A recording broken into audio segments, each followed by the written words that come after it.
कुछ रिश्ते शब्दों से नहीं टूटते, वो ऊर्जा से चुपचाप बिखर जाते हैं। हम शब्दों पर बहुत भरोसा करते हैं।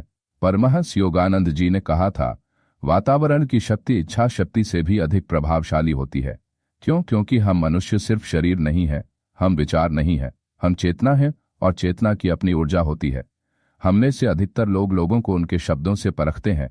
अगर कोई मधुर बोलता है तो हम मान लेते हैं कि वह अच्छा है, अगर कोई चुप है तो हम मानते हैं वह रूखा है। परंतु योगानंद जी ने स्पष्ट कहा, ऊर्जा ही सत्य है। शब्द छुपा सकते हैं पर ऊर्जा कभी नहीं। हर भावना, हर विचार, हर संबंध एक ऊर्जा तरंग है, और यह तरंग हमारे भीतर गहराई से प्रवेश करती है। योगानंद जी ने जीवन भर एक बात दोहराई, जैसी संगति वैसी गति, वैसी गति। यदि आप ऊर्जाहीन लोगों के बीच रहते हैं तो आप धीरे धीरे स्वयं भी उसी दिशा में बहने लगते हैं। यह कोई मानसिक कमजोरी नहीं है, यह ऊर्जा का नियम है। कुछ लोगों के साथ बैठते ही ध्यान, आनंद और प्रेरणा जागती है, और कुछ के साथ बैठते ही भीतर घुटन होती है। ऐसे में हमें यह विचार नहीं करना चाहिए कि उसने कुछ कहा तो नहीं, तो गलत कैसे है, बल्कि यह सोचना चाहिए, उसकी उपस्थिति में मेरी चेतना क्यों गिरती है। परमहंस योगानंद जी ने कहा, अपने मन को बचाओ जैसे एक माता अपने शिशु की रक्षा करती है। आपके मन में जो प्रकाश है, जो शांति है, वो हर किसी के स्पर्श योग्य नहीं है। हर किसी को अपने हृदय में प्रवेश की अनुमति न दो, क्योंकि कुछ लोग प्रेम देने नहीं आते, वे ऊर्जा चुराने आते हैं।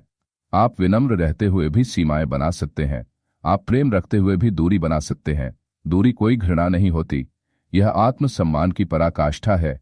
कैसे समझें कि कब दूरी बनानी है? जब किसी व्यक्ति के संपर्क में आकर बार बार बेचैनी होती है, जब बातें सही लगती हैं पर अंतर्मन असहज हो, जब बार बार मन कहे दूर रहो, जब बिना किसी कारण आत्मबल कम होने लगे, जब ध्यान और साधना बाधित हो जाए, ये सब संकेत हैं कि उस व्यक्ति की ऊर्जा तुम्हारी चेतना के अनुकूल नहीं है। योगानंद जी ने 2 मार्ग बताए। एक, ध्यान और प्राणायाम, जिससे आप अपनी ऊर्जा को पुनः जागृत कर सकते हैं। हर दिन शुद्धि करें, सांसों के द्वारा नकारात्मकता को बाहर करें। 2, मौन और संयम के साथ दूरी, बहस न करें, तर्क न करें, चुपचाप प्रेम से, शांति से खुद को उस ऊर्जा से अलग कर लें। यह कोई क्रोध नहीं है, यह आत्मरक्षा है। जिसे तुम समझ नहीं सकते उसे तुम्हारा अंतर्मन समझ चुका होता है। हम सबके भीतर एक गूढ़ चेतना है जो शब्दों से परे देखकर निर्णय लेती है। कभी कभी वह चेतना बिना कारण कहती है, अब इस व्यक्ति से दूर रहो। उस समय हमें सोचने की आवश्यकता नहीं, बल्कि मान लेने की आवश्यकता है। जो आपकी आत्मा से मेल नहीं खाता वो आपके जीवन में देर तक नहीं टिक सकता। कभी कभी कोई शब्द नहीं कहता, हे प्रभु मेरी ऊर्जा की रक्षा कीजिए, मुझे उस संगति से दूर रखिए जो मेरी आत्मा की आभा को मंद करती है, मुझे उस प्रकाश के समीप रखिए जो मुझे आपकी ओर ले जाता है।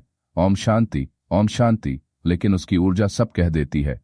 और कभी कभी तुम कुछ नहीं कहते, लेकिन तुम्हारी आत्मा जानती है अब समय है चुपचाप प्रेम से ऊर्जा के स्तर पर विदा लेने का। तो आज से अभ्यास करो, लोगों को उनके ये संसार है, यहाँ नए नए खेल होंगे, नए पुराने खिलाड़ी भी होंगे। जो समझ गया वो खेल जाएगा, नहीं समझा वो पेल दिया जाएगा।